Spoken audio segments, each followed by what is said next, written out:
act to follow here. Nah. All right, here we go.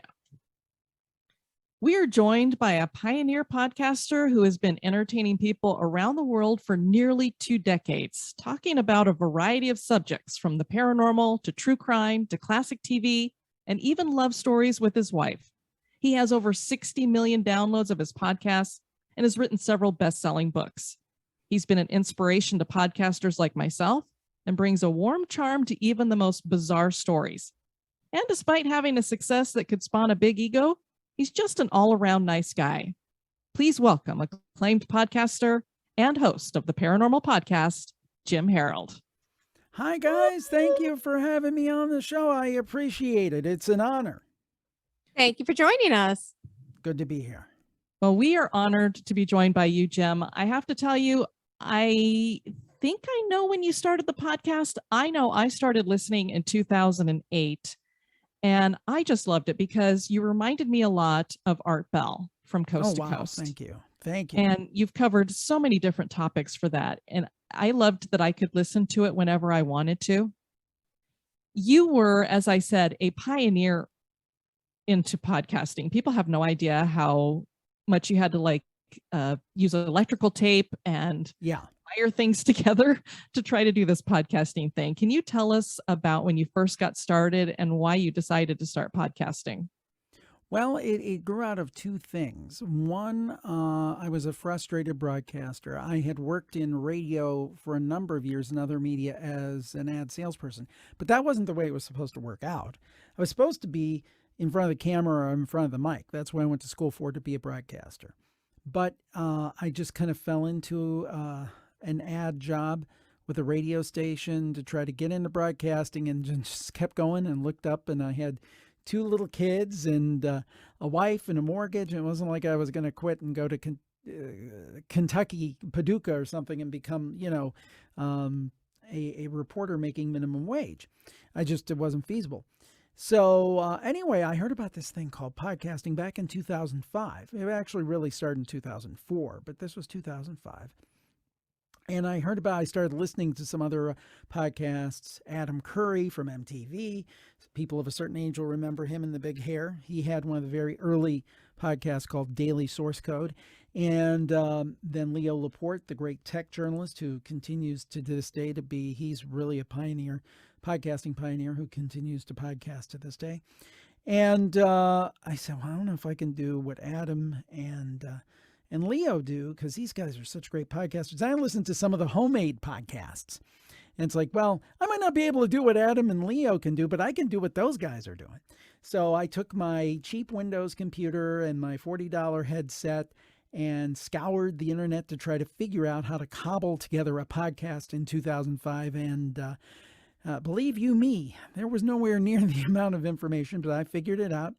My first guest was Lloyd Auerbach, who is a fantastic pretty big psychologist. First guest. I didn't realize, I didn't. And then I had Stanton Friedman, who was a legend in UFOs, who broke open the Roswell case. And I'm like, man, that was too. I think the remarks were, "What is a podcast anyway?" And that continued, and I'm sure Diane, you can relate to this to some extent. That continued for years. Now everybody not only knows what a podcast is, most people have one. But be that as it may, it really started out two things. One, being a frustrated broadcaster, but two, and this is really important. And, I know we recorded an interview for my show too. And I grew up on In Search Of.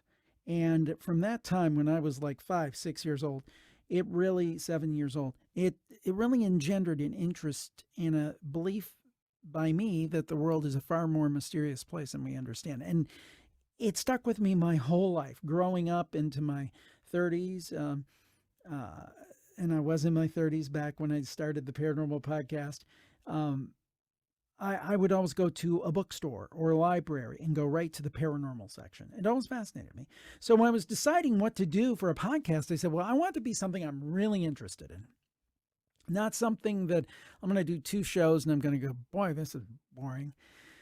So anyhow, essentially, I just decided to do it on the paranormal, and there were so few paranormal podcasts out there. I think Paracast was out there.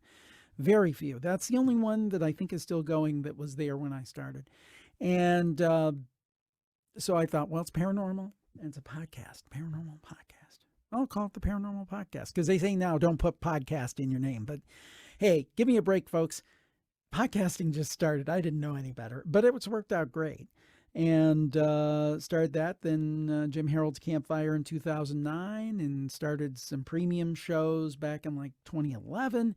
And 2012, I went full-time, and I've been full-time ever since. This will be my 10-year anniversary of being a full-time podcaster. So I'm very blessed. I'm very thankful that I get to talk to great folks like you about spooky stuff, and I get to do that for a living. That's pretty cool. Well, and I said in the intro that you've been an inspiration to podcasters. And for me, it was very inspiring because the thing about you, Jim, is you're independent. I mean, you do all of this stuff yourself. And when I was listening to you, I'm like, wait, I mean, this is a guy who's doing his own podcast and he's not on the radio.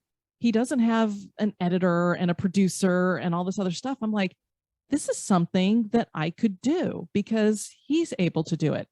And then I started noticing, of course, that you were making a living doing it too. So I'm like, this is something that you could actually make a living with as well. And as you said, not only did you have to try to get people to understand what a podcast was to begin with, because nobody had a clue about that. I would always just say, well, it's kind of like a radio show you can listen to whenever you want to, but also how you would monetize that kind of thing. Right. And honestly, I had a couple of things. At that time, I did everything myself. At this point, I do have some help. My virtual assistant, Maddie, has been with me several years, and she does the booking and will help do quality control listening. She does writing for a show now that my daughter is doing, Unpleasant Dreams. I'm very proud of. So I have help these days, and my daughters both know how to edit and so forth. So they're part-time employees of the company. So I have help now, but I didn't have any help back then. And it was just a case of like, if you want to do something badly enough, you'll figure out how to do it. Now, I did have a bit of a leg up because what I did is I just took the principles that I learned in radio and applied them to podcasting. So I had a little bit of an advantage. But a lot of it was kind of figuring it out as you went along. That's been a huge part of the journey, is just kind of like saying, well, we'll try this and we'll see if it works. We'll try that and see if it works. And that's what I love about it. I was telling somebody the other day, I get to do the quote talent. I get to interview people and talk to people, which is my favorite part, and talk about topics I'm really interested in. I get to do the tech stuff. I get to do the editing. I get to do the advertising piece and the membership piece. I mean, I'm on the business side. So it's really kind of cool because I get to do a little bit of everything. Sometimes it can be exhausting, but in general, I'm extremely grateful for it. And I was going to say, if it's a passion project to begin with, it's a little bit less work than I would imagine it normally would be otherwise. Well, yeah, it's not like I'm digging a ditch. That would be, right. And that's not to say anything against digging a ditch. Ditches are needed. But it's to say that it's something I wouldn't particularly enjoy that. I do enjoy this. I like, at the end of the day, I have an episode and it's, wow, we created that. And I particularly enjoy it with my campfire show, Jim Harold's Campfire, which is spooky stories. When you can piece together 10 spooky stories and make a 90-minute show out of it. That's really a lot of fun. People all over the world come on and tell their scary stories. And I just love that kind of, at the end of the day, having like a thing that I made, and I always try to get better. I'm always trying to figure out ways, how do I improve the sound? How do I do this? How do I do that? So I'm always trying to iterate and come up with new ideas and new ways to make it better. And I do have to say, I love that you went to 90 minutes for the campfire. Yeah. For me personally. Well, we just had too many stories. I couldn't get them all in. And I said, this is a way to do that. And the reason I love the campfire is, I kind of thought it'd be like a funny little diversion, and honestly, it's my most popular show now. And I think it's because, and I think we're seeing more and more of this, but there was the day when people were afraid to tell these stories. that they thought somebody would laugh at them or make fun of them. And the thing is, I've never done that. I mean, even if we had a gentleman come on many years ago who said he saw a leprechaun. Now, you would think that's kind of a wild statement to say, that he saw a leprechaun. But, he's very earnest in telling it, seemed very sincere. And years later, I talked to someone about people seeing things like fairies and leprechauns and so forth, an author thing. And this happens. The thing is, and we had this discussion when you were on my show, the nature of reality is so much different, I think, than we think it is, that, I'm very open to a wide range of experiences. Now, does that mean that everybody comes on a show who thinks they've seen a ghost has actually seen a ghost? Probably not, in some cases. But I do believe the vast, vast majority of people who call into that show are being 100% sincere, and they're sharing things as they feel they occurred to them. And I believe we just had some remarkable stories on that show. So if anything, it has boosted my belief in the paranormal and the supernatural. And that's after having done the Paranormal Podcast for several years, which I still do today. But I think the Campfire Show really kind of boosted my faith in the existence of the paranormal. Well, you're definitely known, even though you've covered a lot of different topics on your variety of podcasts, you're definitely known for being a paranormal guy. And so I have a couple of questions. Number one, what is your favorite paranormal, quote unquote, topic?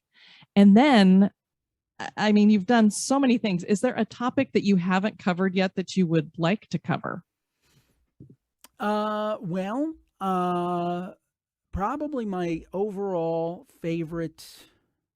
Well, first of all, when I say paranormal, to me, paranormal means all of it.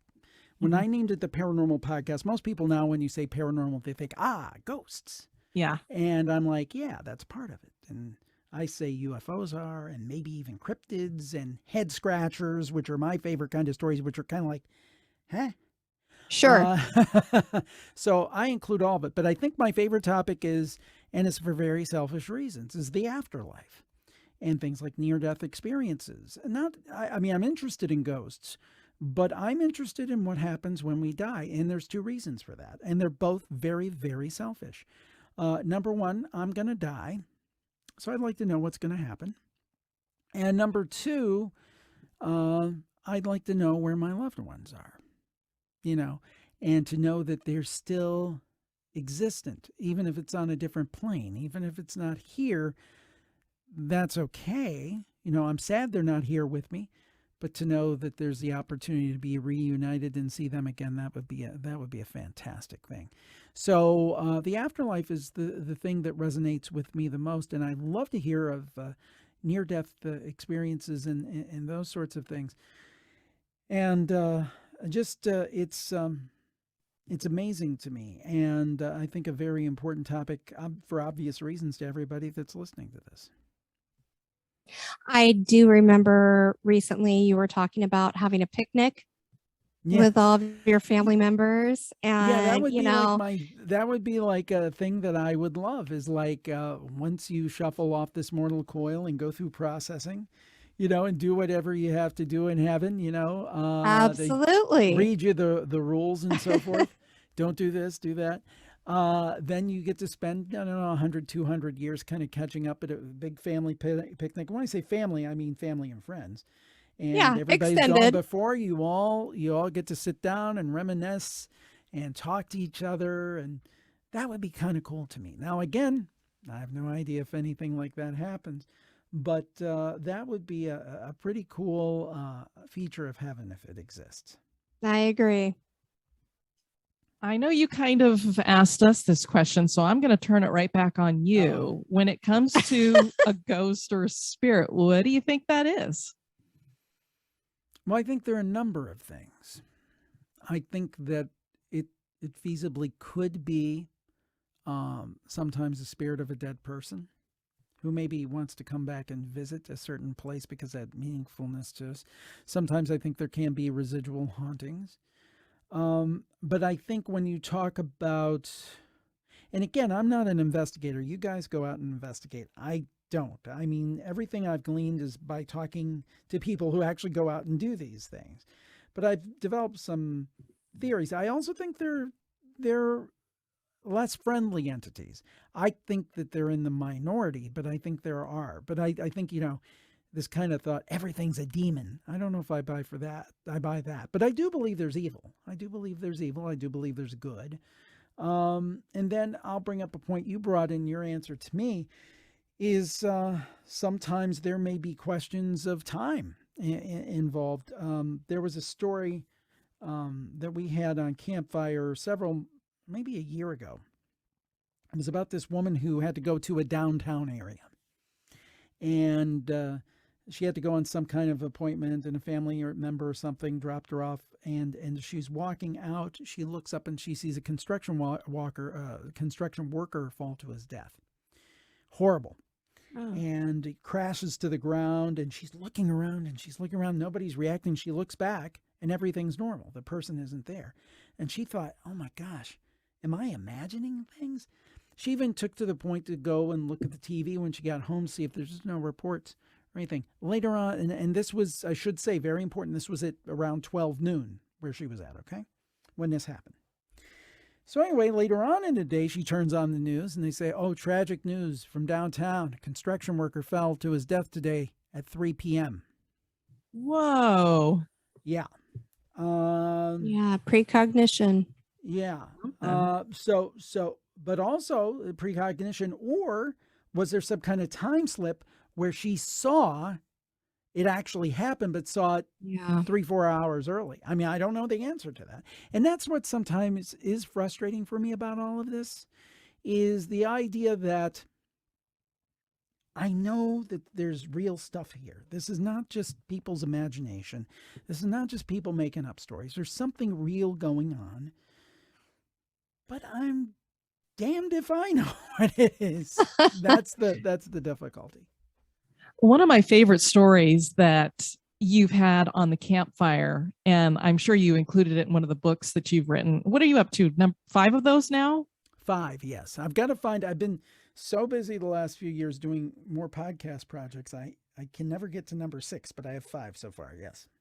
There's the one that woman told where she goes into a bar, I think. I don't know if she's with her I knew husband. That was the one when you started to say it, the Roadhouse Saloon. Yeah. Yes. Yeah. Do you want me to retell that? Try to telescope yes. it in and retell it? Okay. This is my favorite all-time campfire story. In fact, we have a version of it on YouTube that I can send you the link to. That's we went up and visited with her up in Michigan and did a video interview with her. It was so compelling years later. Pre-pandemic, I think we did it in 2019. But anyway, her name was T.I. She was from Michigan, but visiting up in Wisconsin. And she went with a friend to see a band at a venue, a bar or whatever. It was in a rural area.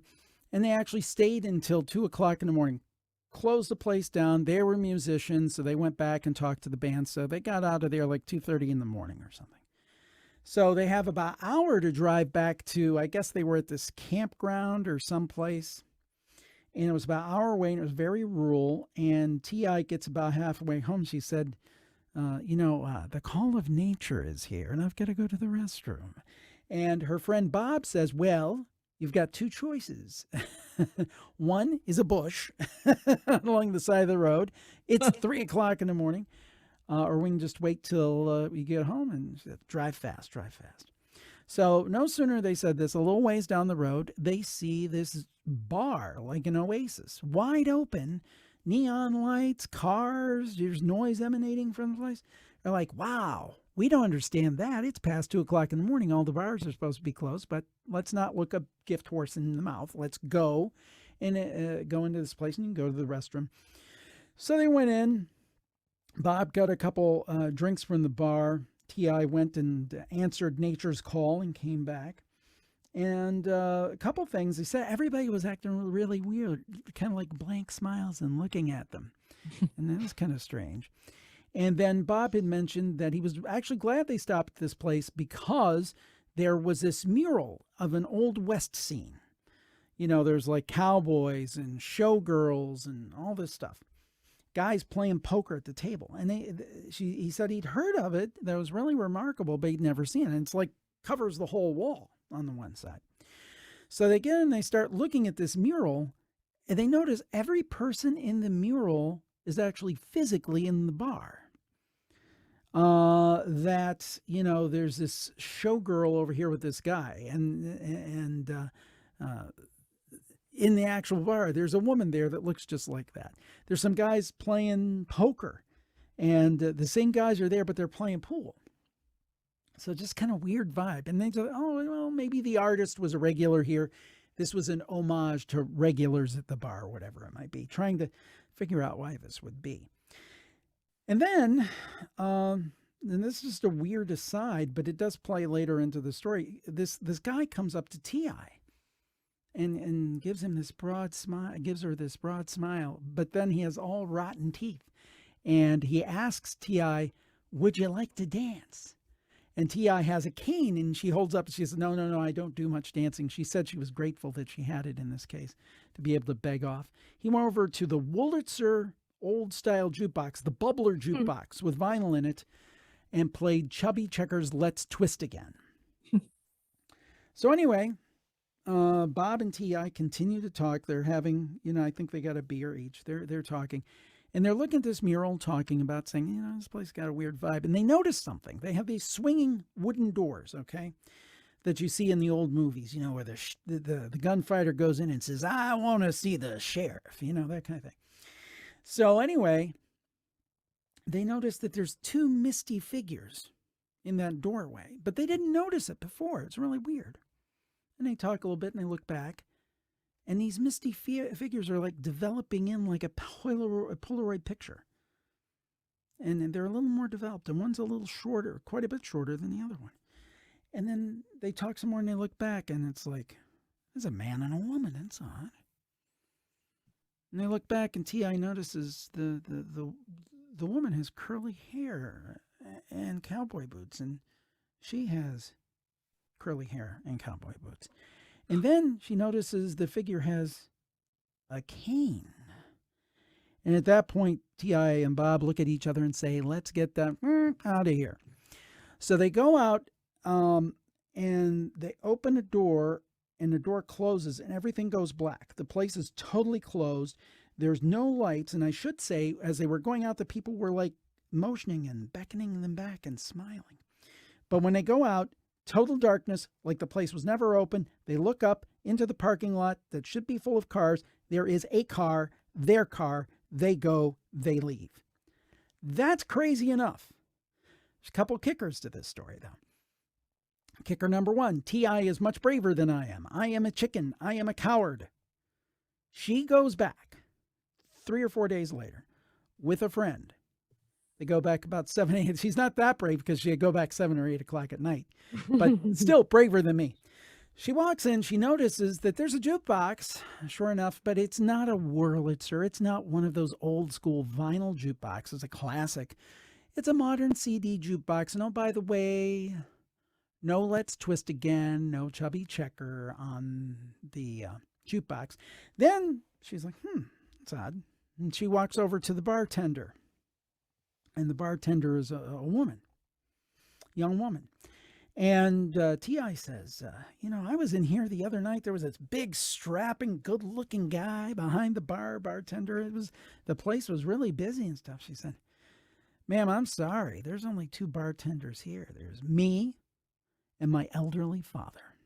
And with that, T.I. thought, you know what?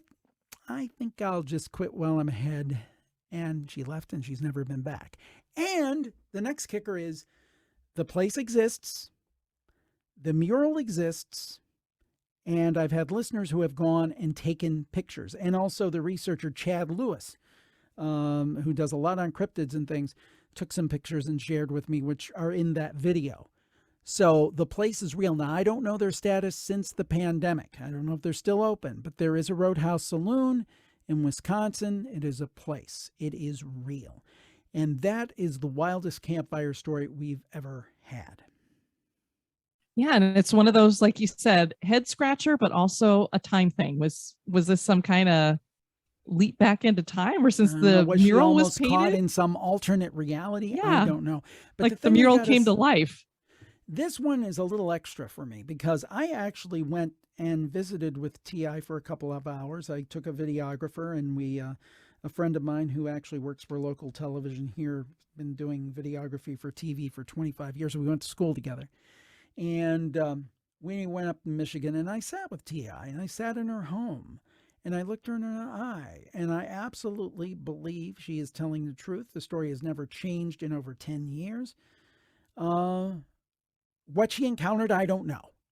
But that's the thing about the campfire. And I got to say, as much as I like doing the interviews, I think it's my favorite show now because you never know what you're going to get. It's the old Forrest Gump, life's like a box of chocolates thing. I think I've heard it all. And then I have a story like we had this last week about a respiratory therapist who saw her doppelganger twice in the same day. There's always something that you're not expecting because the whole range of human experience, we just have so many of these wild stories, and almost everybody has one. And so I have to ask you, have you had any unexplained experiences yourself? I'm going to tell one. Now, here's the thing. I think some of the most interesting ones don't fit into a box. I've never seen a ghost per se. I've had some weird things happen where I think I've narrowly escaped death, where I think I was put in a certain place so certain things wouldn't happen. But I'm going to tell you one that is, I've never really heard a story quite like it. But it's one where it's just, I have a phrase I use, and my kids actually make fun of me now. I use it so much. It's too much of a coincidence to be a coincidence. And here's the story. I was on a paranormal cruise a few years ago as a speaker. I was there. The late, great Rosemary Ellen Guiley, who was fantastic, was there. Micah Hanks was there. And we were doing, we had one day dedicated to just doing lectures to the group who had signed up to be a part of our group. So I had to follow Rosemary Ellen Guiley. Talk about stress. She was so good. She was so good. And we miss her very much. Yes. Yeah. And did the show 20 times. Did my shows 20 times, literally. My favorite, probably her and Brad Steiger, my two favorite guests of all time.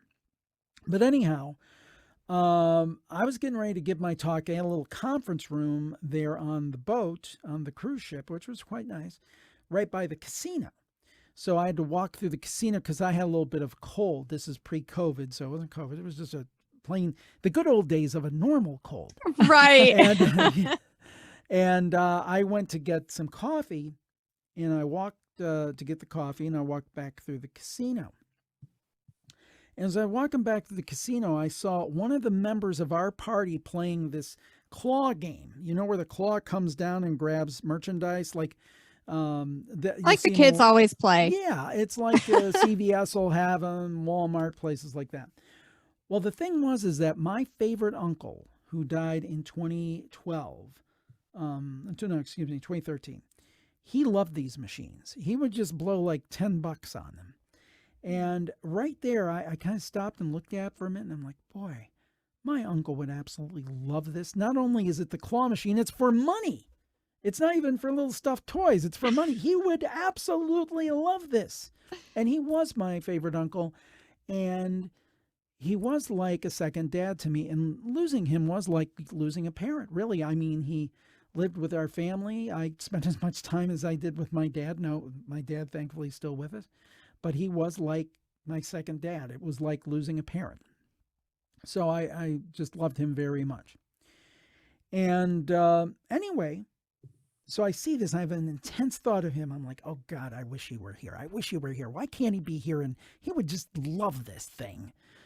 Probably blow like $100. I mean, he's not going to win. It's, it's set up for the house to win. But he would love it. Woman walks up next to the machine while I'm looking at it, cups her hand to her mouth and goes, John, John. Guess what my uncle's name was? John. So I told somebody else that story, and they said, Steve. No. Oh, no. And her husband came over. I assume it was her husband. And but what are the chances? I'm in the middle of the ocean. One of the guys from our group is in the casino. He's actually playing the claw game. I stop right at the same time he's playing. I think specifically of my uncle, and this woman starts saying my uncle's name. Yeah. Now, is that a coincidence? Or, as I posit, is that my uncle somewhere up there saying, A, I'm going to have a little bit of fun with Jimmy, as he called me. That could be one, because he was kind of like that. He's kind of a prankster. And two, saying, hey, you thought about me and I'm thinking about you too, and I'm still around. Yeah. And the funny thing about him, I will literally do this. I got a lot of his tools. I'm like kind of, sort of handy. I mean, I can do stuff. I can put in an outlet. I can put in a basic light fixture if the light's there. I can do basic plumbing. But I know my limitations. I can do so much, and then it's time to pick up the phone and call somebody who really knows what they're doing.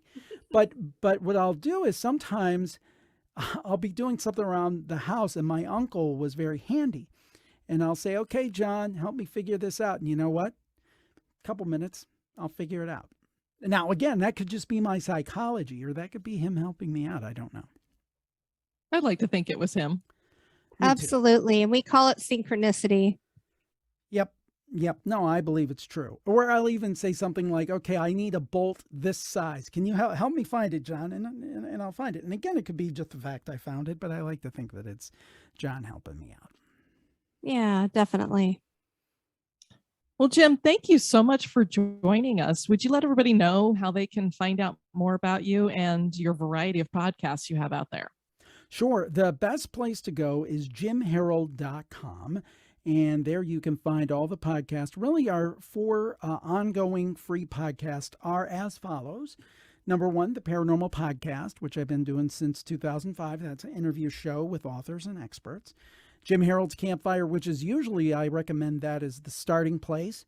And that is spooky stories, 90 minutes every week. And I don't think we've missed a week for years now. And then we have 2 newer shows I'd like to direct you to. Unpleasant Dreams. My college graduate daughter does that. And she is doing more of kind of a narrative approach, kind of like what you hear coming out of a Wondery or an NPR. And she just did a fascinating episode on the case of Teresita Basa, the woman who was murdered and seems to have meted out justice from beyond the grave. And our newest show that I'm doing with my wife, Dar Harold, and this is an ongoing show. You mentioned, I think, Soulmate Stories that we used to do, but this is a new show. It's called You Won't Believe What Happened to Me, and it's incredible non-paranormal stories that happen to people. So we've had celebrity sightings, someone who found out that they had a long-lost brother and sister that they didn't know about, just kind of weird things that happen to people. Incredible things that happen to people, but they're not necessarily paranormal. And that's called You Won't Believe What Happened to Me. Plus our Plus Club. But don't even worry about the Plus Club. Get the free stuff. Jim Harold's Campfire also on, and those other podcasts on your favorite podcast app. So just look up Jim Harold, Harold, and you should find me. Thank you so much, Jim. Thank you, guys. I appreciate it. Really a privilege.